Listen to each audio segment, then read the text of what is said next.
Hi everyone, this is Sudeshna from the Abundant Psyche, and you are listening to the Not So Corporate podcast. Here we talk about all of the not so corporate things we corporate entrepreneurs do within and outside our corporate lives. Today I have with me Isabelle.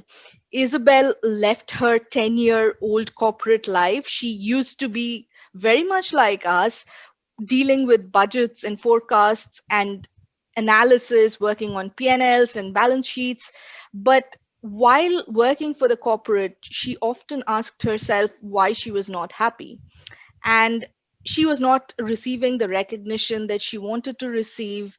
And this led to severe burnout, impact on her of never being truly happy in her job, and she started doubting whether she was doing the right thing and thought that something was wrong with her because she was lost in the corporate world.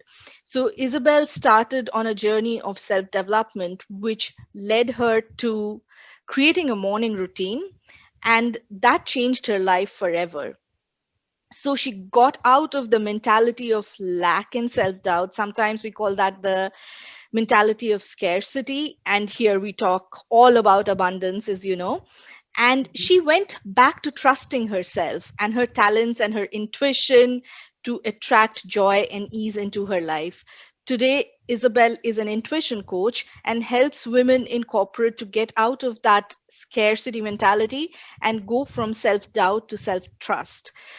Thank you so much, Isabel, for agreeing to join us. Do you want to say a few words? Yes, of course. Thanks for having me. Well, you just perfectly introduced myself. As you said, I was in corporate for so long, and I always had that feeling inside of me that this was not the path for me to follow in my life. And it took me a couple of years to figure out what my path looked like. And then one day I quit corporate. It was scary, but ever since I'm on the journey of being a coach and helping other women that are in corporate that struggle a lot with self-doubt. You said that before, because they don't get the recognition that they want for themselves and that they clearly also deserve. So I show them what tiny little steps they can take to get that recognition and to attract joy and ease into their lives, because I feel like this is in particular something that is missing in the corporate world. Like, so many people just go there, do their job and go back home, but then they forget that it's also supposed to be joyful, that it's supposed to be fun, because you're doing it every day. And this shouldn't be, you shouldn't drag yourself to work. You should get out of bed and be in a great mood and look forward to working, whatever that looks like. I love that. So, Isabel, tell us a bit about your corporate journey. So, you graduated and did you go straight into corporate? Yes, I did. So I studied international business and management studies and then jumped into the corporate world right away. I started in the automotive industry, and later we can also talk about masculine and feminine energy, because that's clearly all about masculine energy when you start in the automotive industry. And I was 2 years in my job when I was sent home by my colleagues one day because I was not myself anymore. I was sitting in front of my computer and I was not able to work anymore. I was not capable of doing the things that I had done for so many months and years before. And what had happened is I actually had neglected my body symptoms that were showing me I needed a rest, that were showing me I needed to stop working so many hours and take care of myself. And that got me right into a burnout. And usually when you're on that path, you're not aware of where you're going, where you're headed. You might feel a little low in energy, you have a lot of headaches, you're tired all the time and you're exhausted. But for myself, I did not link that to the fact of me being burned out. So it was my colleagues that sent me home, as I said. And then it took me 3 months to recover properly and go back to work again. And then I decided, okay, well, I might change jobs and move to another city, because clearly that company, that job got me sick, right? So I moved to another city, got myself into a an amazing company. Seriously, I loved working there. And still, 4 years being into that job, the same things happened. I felt tired again. I felt exhausted.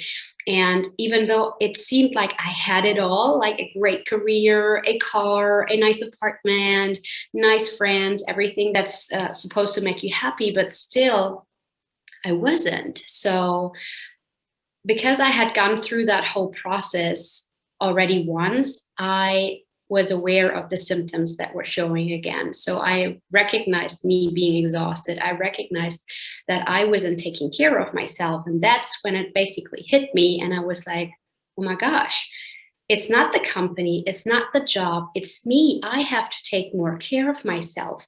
I have to become more mindful with myself, because if I don't do that, nobody else will. It's your job to tell them, okay, I have enough work on my desk. It's enough for me. It's your job to set boundaries. And I had not realized that before. So it basically took me almost 8 years in corporate to figure that out and get myself into a morning routine that has changed my life ever since. So tell me a bit more about those boundaries. And this is something that I hear so often. Do you often feel that people take on quite a lot of responsibilities that they don't necessarily are expected to take, and the fine line between boundary and responsibility is often not so clear?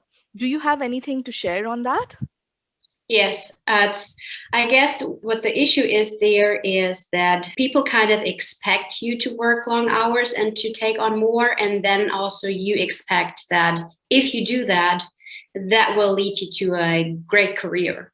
And it doesn't, because it will make you sick. There's also the need for you to say no for yourself and also for the others, because it's not fair to your company. If you don't tell them, that will not lead to anything. Nobody wins from you taking on too much. Self-care is like that. If you don't take care of yourself, you will not be able to perform at your best. There is only that much amount of energy that we have for a day, for a week, for a month, and then at one point that's gone. Saying yes to everything means that you are saying no somewhere else, and often it's to yourself, but that often also reflects in that you are not being able to really do the job at its best. You are half-heartedly doing the job, and that's not good for you, that's not good for your employer, that's not something that anyone gains from. But Isabelle, tell me a bit more about your morning routines, because that is one that I have quite a different viewpoint on. So I'd love to have a chat with you on morning routines. Sure. And I know there are so many point of views on morning routines. I just tell people how much it has helped me. And I totally understand that this is not for everyone. But what a morning routine has helped me is with tuning into my body, with listening more to myself.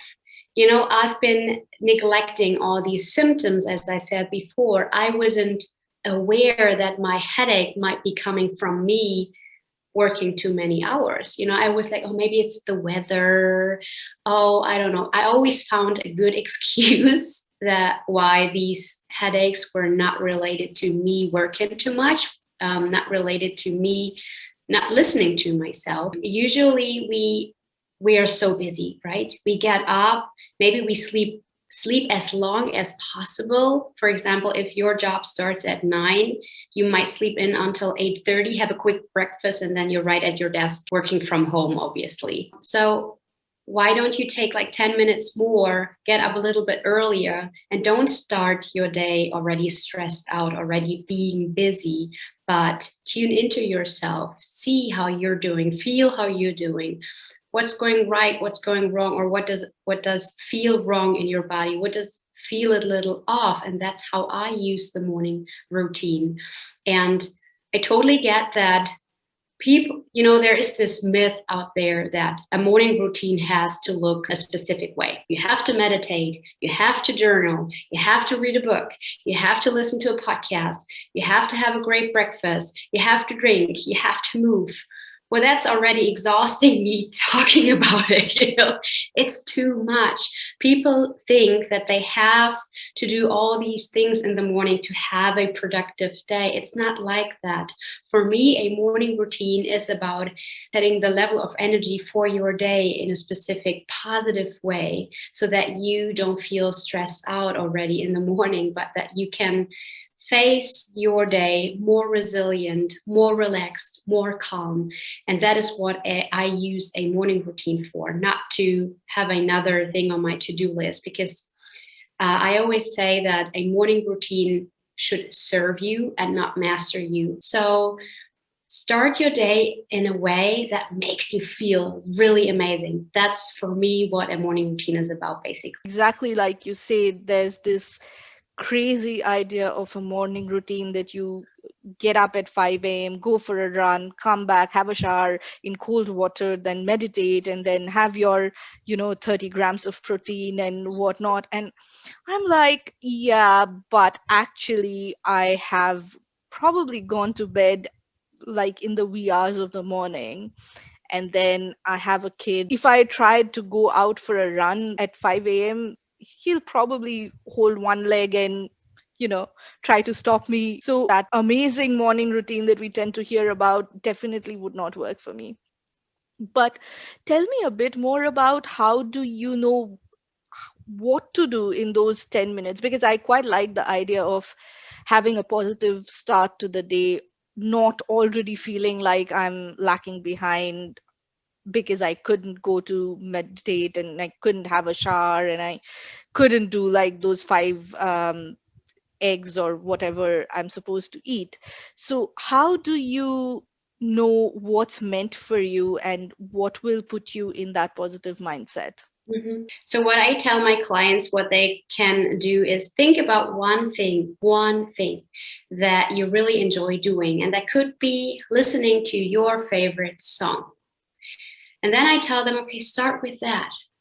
Put your favorite music on in the morning, and maybe you dance a little while you're preparing the breakfast. And, music does so much to ourselves, does so much with our feelings, with our emotions, and music alone can set the tune for your day. So think about one thing that you really enjoy doing and do that, and start with 5 minutes. If you feel like that's already too much of your time, you are too busy to do 5 minutes of that, that's okay. Start with less. When I started with meditation, all I could do at the beginning, because I thought I really sucked at meditation, I started with 20 seconds, and it was more or less just watching my breath. That was all I could do at that point. And that's what I did. It's not about forcing yourself to do it, but it's more like, okay, waking up and ask yourself, how do I feel today? Do I feel like meditation? No, I don't think so. Okay, what else do I enjoy in the morning? Yes, I love music. So that's why I put on my favorite music. And you can even, wear your headphones so you don't disturb anyone else in your house. But that is something that you can implement for yourself really easy. There's no such thing as I'm too busy to listening to that music. You can run around, do your things and still listen to that music. It will make an impact. It will change your level of energy. It will change your mood. If you have kids, and I don't have kids yet, but I totally understand that mornings can be pretty busy. After they're in school and kindergarten, maybe that's the time where you find 5 minutes for yourself, or 30 seconds, or a minute. Sit down properly, take a deep belly breath. When you're turning on your computer, that takes a while for the computer to start, right? It takes about 30 seconds. Use that time and focus on yourself. All these tiny little things that could lead you to a morning routine already. I completely agree that, yeah, exactly. Like you have to find those 30 seconds or 10 seconds or 20 seconds or 10 minutes, whatever is your preference, and have some time to yourself, have some grace for yourself as well. So I completely agree with that, that if you are saying that I don't have 30 seconds in the day, to look after myself, you have a bigger problem. You do. That's probably what it's suggesting. And what I would also say is that I really found the music bit interesting, because I think two podcasts ago or three, the one with Monique, we were talking about music a lot. So what we do in Money 2020 is basically, when we are in show mode, when days can be as long as 16 to 18 hours, we will try and set ourselves into the mood for the day using Monique's song of the day. And so she says that every time you feel really upset or really tired, just tune into this song, listen to it. It's setting the mood for your day, and it'll typically be quite an upbeat song, quite a energizing song. So I really love that about the music. And you're so right, like music does such great things for us because of a lot of things. If it's something that you like, and music has emotions, it has sounds, it has, sometimes music can have, like, depending on the words you're using, it can have a taste, it can have a smell. And Mhm. it's about integrating all of those sensory factors into your body, and then that has an effect on your entire physiology. So I completely agree on the music bit. And also 10 seconds, 20 seconds, take out at least that much time for yourself in the day. So I have to say, I have a quite regular meditation routine. I do not meditate in the morning. I find myself around 45 minutes to an hour in the evening to meditate, because I feel like that's important for me. And the days I don't meditate, I significantly notice a difference. But yeah, like, it's not something that you always have to cramp into your mornings. No, you don't. And that's what I said before as well. For me, a morning routine works totally great because I'm a morning person. I like to get up Mm, early in the morning, or at least I like to get up in the morning and then rather go to bed early at night. But it's not the only thing that you can do or the only way you can do to tune into yourself. Yeah, I always talk about morning routine, but it's more than that. It's actually giving yourself the time to take care of yourself, to really put yourself first. And I know, so many people say, well, isn't that selfish if I only think about myself and what I can do for myself and then I neglect everybody else?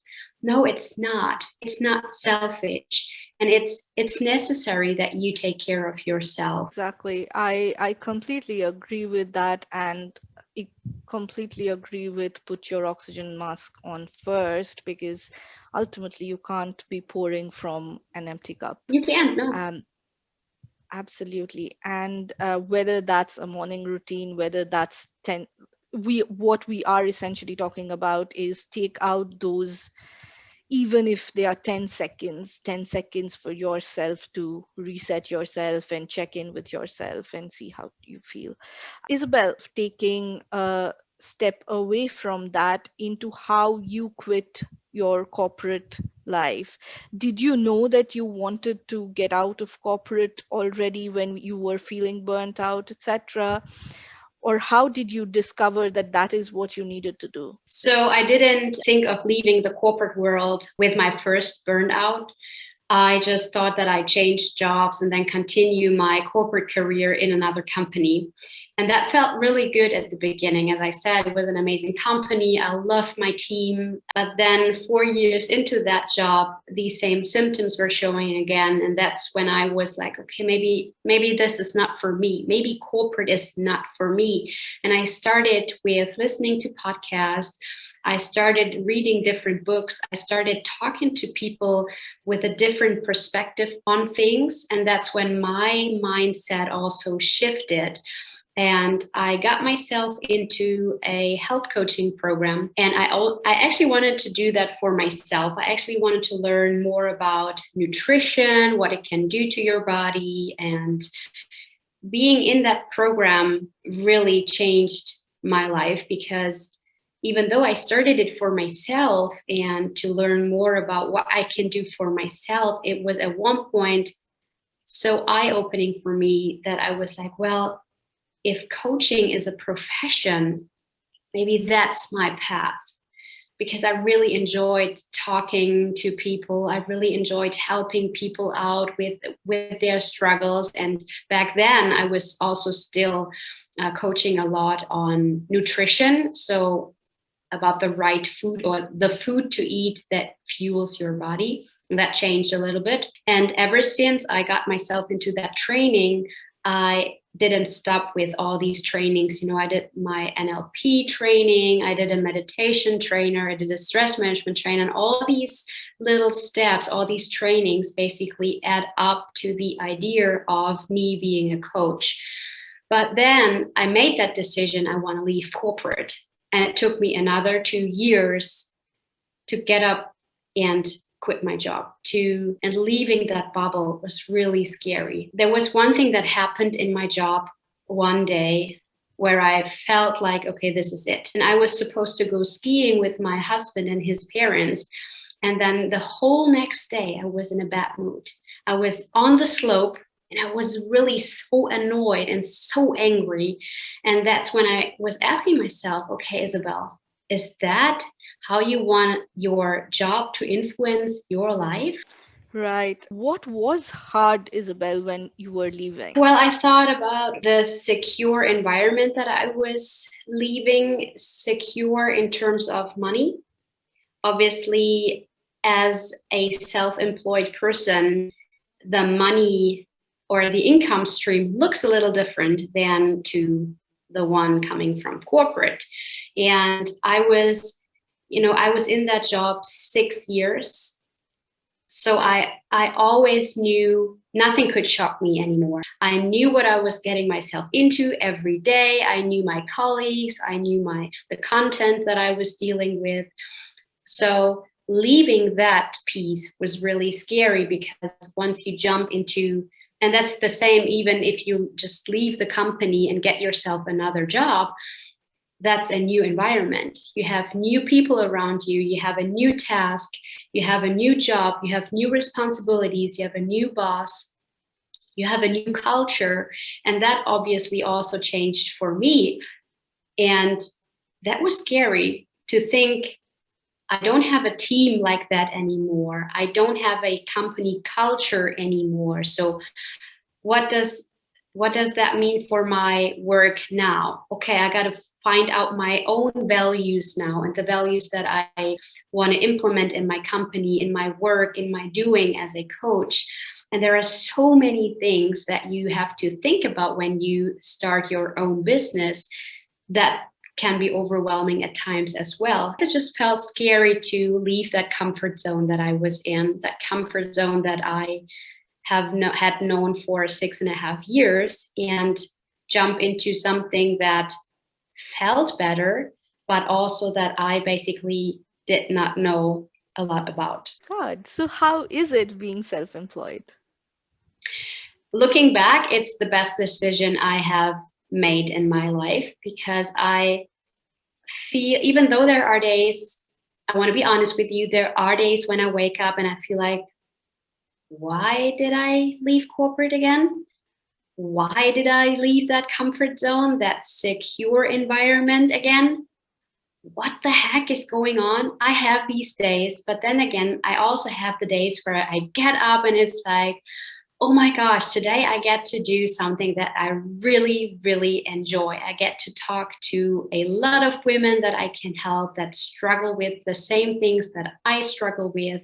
I get to make the world a healthier place with my work, and I get to meet so many interesting people. For example, you and I, we probably would not have met if I hadn't gone for self-employment. I guess it's a lot about perspective on things. And as long as you try to keep the perspective where things feel good, where you see, and even if it's a tiny little bit of positivity, if you still see that rather than the 95% that are not going great, for example, there can never be a bad decision in your life anyway. So yeah, I just feel like my soul is lightened up. I have just changed so much because I'm more expressing what my soul basically is. and what my sole purpose is. I'm expressing that more than I did in the corporate world.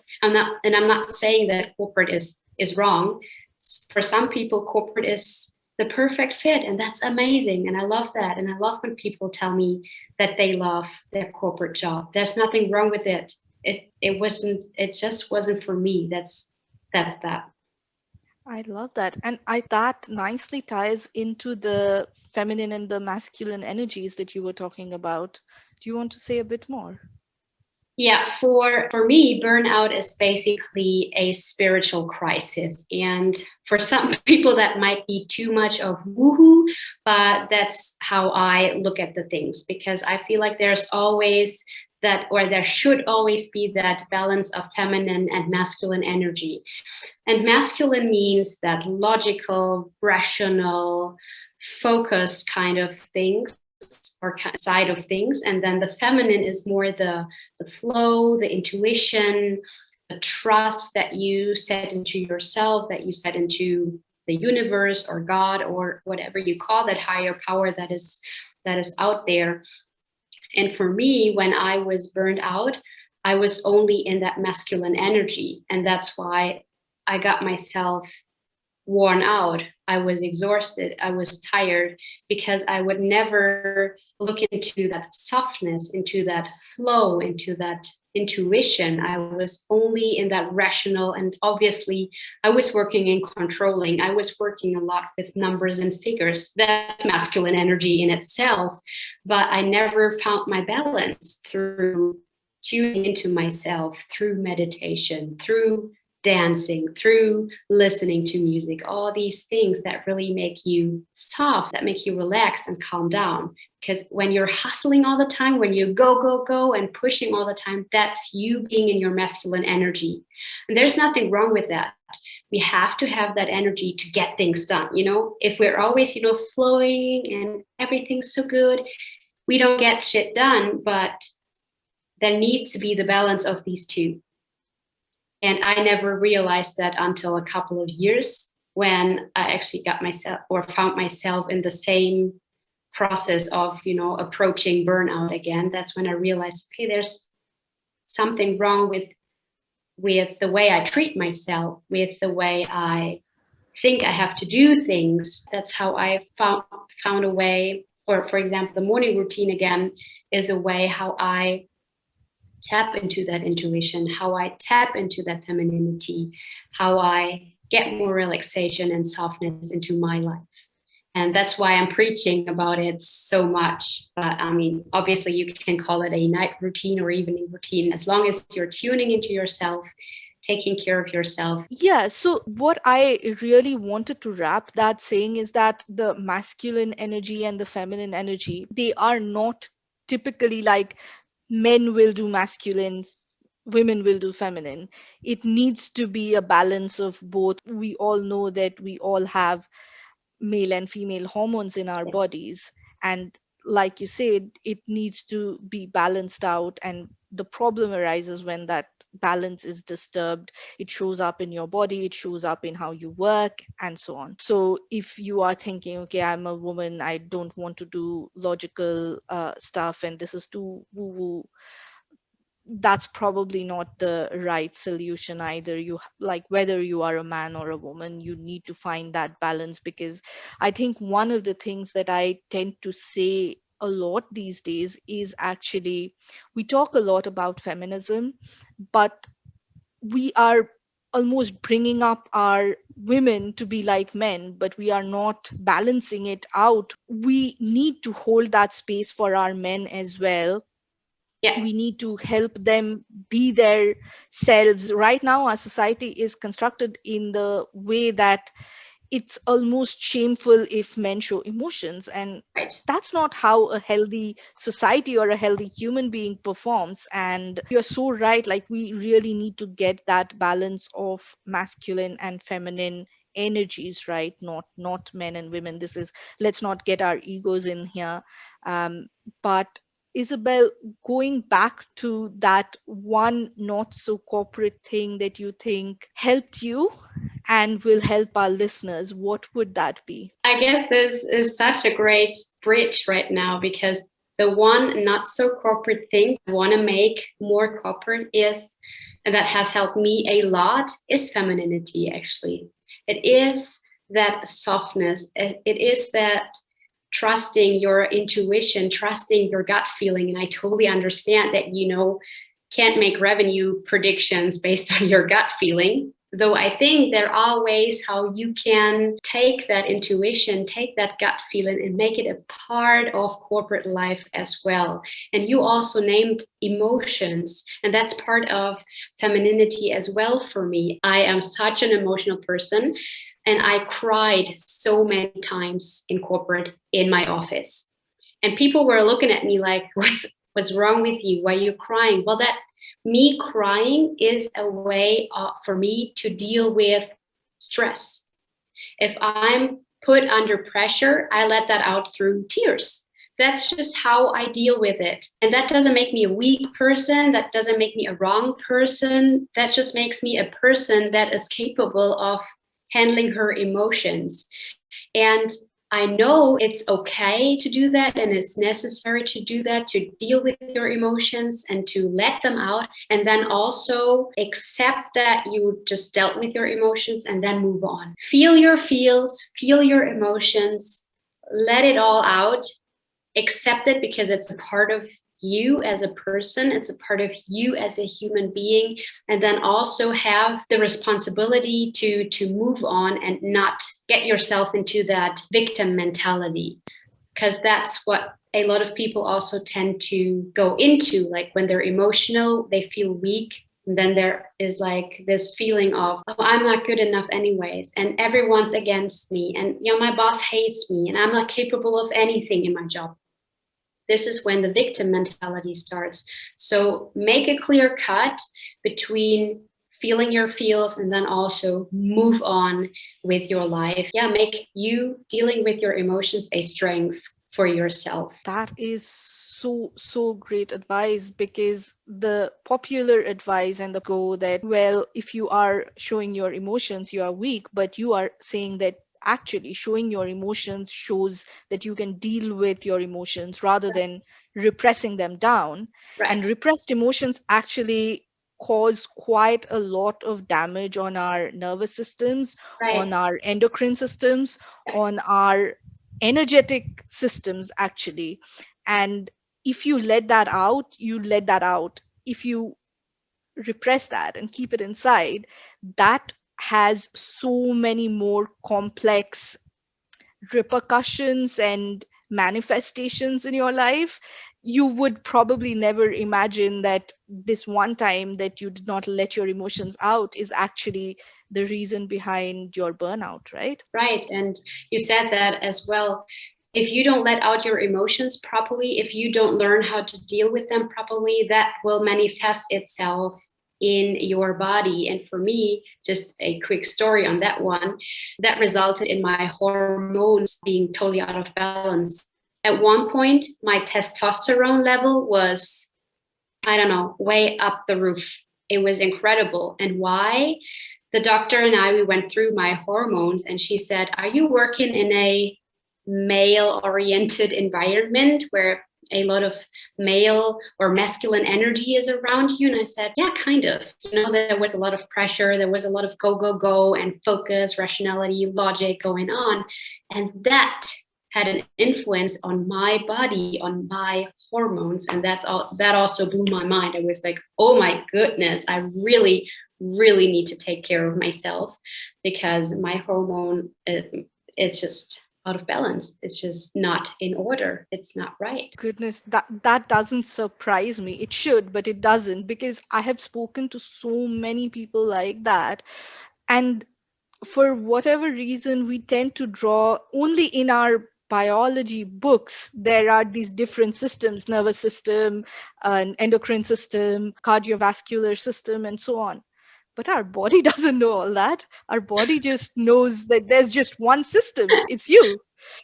And exactly right. If you are not feeling good, trust that, because that is having an effect on your body. And that is where, like, I work in data and strategy, very, very masculine, very, very logical sort of stuff. But the biggest advice I have for most of my folks is that it is not enough to stop at data. You have to develop intuition about that data, because without intuition, you don't have direction. I have quite an interesting process of how do you get that intuition into the logical framework, because our corporate world tends to not look at that. I have a very interesting framework of how do you quantify your feels and make it coherent into a logical piece. If folks are interested, drop me a email, drop me a DM or something wherever you're listening, and I can send that over to you. But any last parting thoughts, Isabelle? This has been so great.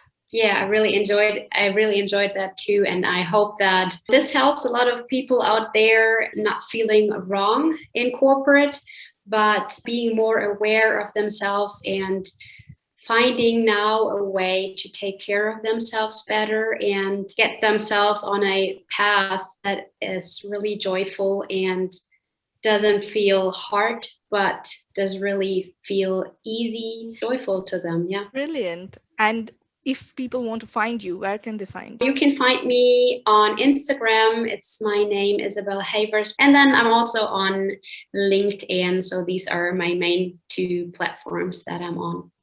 And I'll put everything in the show notes. For those of you who have been listening and have gotten here, thank you so much. Really appreciate your time. And if you are looking to get in touch with Isabelle, all the notes are in there in the description boxes, wherever you're listening to this podcast on. If you have any comments, suggestions, please write back to us. And if you are listening to this wherever, in whatever platform, leave us a like or a comment, subscribe to the podcast, the YouTube, the blog, and we'll see you the next time. Bye.